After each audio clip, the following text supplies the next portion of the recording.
So 2.1 coordinate plane now in Trig. Let's look at some examples on this stuff here. See how we do.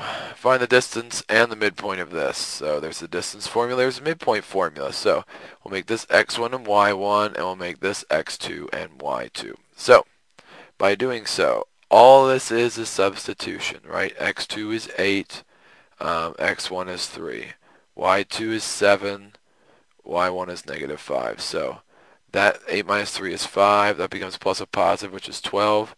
So I get 25 and 144, which is 169. The square root of 169 is 13. So the distance of those two is 13. To find the midpoint, you just take the x's, add them together, divide by 2. You take the y's, add them together, divide by 2. So it's 11 over 2, 2 over 2.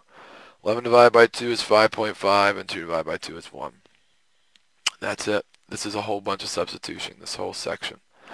Find the distance and the midpoint of those points. Just because they're fractions doesn't change what you're going to do. Okay, don't let them freak you out. So the distance, it's x2 minus x1 over y2 minus y1 squared. Okay, it's just finding common denominator. So here, these are common. This isn't. So I made this 6 over 1, and I times them by 2 to get 12 over 2. So now when we're doing this, 13 minus 3, that's 10 over 5. And 12 minus 9, it's 3, and that's over a 2. So 10 divided by 5 is 2 squared, 3 over 2 squared. So I end up with 4 plus 9 over 4. Find a common denominator again. That's like saying 4 over 1, so I multiply the top and the bottom by 4. So I get 16 plus 9, which is 25. So square root of 25 over 4, I can do the square root of 25 over the square root of 4, which will give me 5 halves is the distance. To find the midpoint, you just take the x's and add them together. So there's the x's. Take the y's and add them together. So find a common denominator again. So I switch this, like the last problem, into 12 over 2. So this gives me 16 fifths over 2, and this gives me 21 over 2. So this is like saying you take the top and you multiply it by the reciprocal. So it's like saying 16 fifths times 1/2 and 21 halves times a half. This gives me 16 over 10 and 21 over 4. And I can simplify that to 8 fifths. And there is your midpoint. So just because it's fractions does not change what you're going to do. It is still a bunch of substitution. If this is your point, and that is equidistant from each of those, meaning this is basically going to be like your midpoint, find k. So what we're saying is this and this equals this and this. There's x1, y1. So that means that's x1, y1. This is x2, y2, and that's x2 and y2. So I need to find the distance and the distance of each, and we're going to try to solve for k. Because it's equidistant, meaning they have the same distance, equal distance. So the distance from these two and the distance from these two is the same.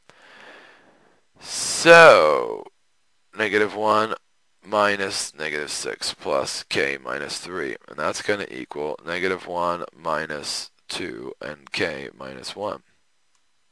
So that simplifies to a 5. That simplifies to -3. The square roots are on both sides, so they're really not even needed. But that's a 25, that's a 9. I square both sides to get rid of the roots, and this is what we're looking at. The only way to solve this is by a whole bunch of foiling, so that's why I wrote down k minus 3 twice and k minus 1 twice. So that is a k squared minus 3k plus 9. We here still have the 9, that's k squared minus k plus 1. So I combined everything together. 25, that gives me a -6 k. That gives me a -2k and a plus 1 over there. So I can take the 9 and the 1, push them together to get 10. Over here I can take the 25 and 9 and push them together to get a 34. The k squareds will cancel, leave me with this. And I try to push all the k's onto one side. I like making them positive, so I make that 4 minus 10, make that 24, right? So I divide both sides by 4, And we get 6 as our answer. So that is what that number for k would have to be, so that those would be equidistant. So the middle would be -1, 6. Show that all those are vertices of a square.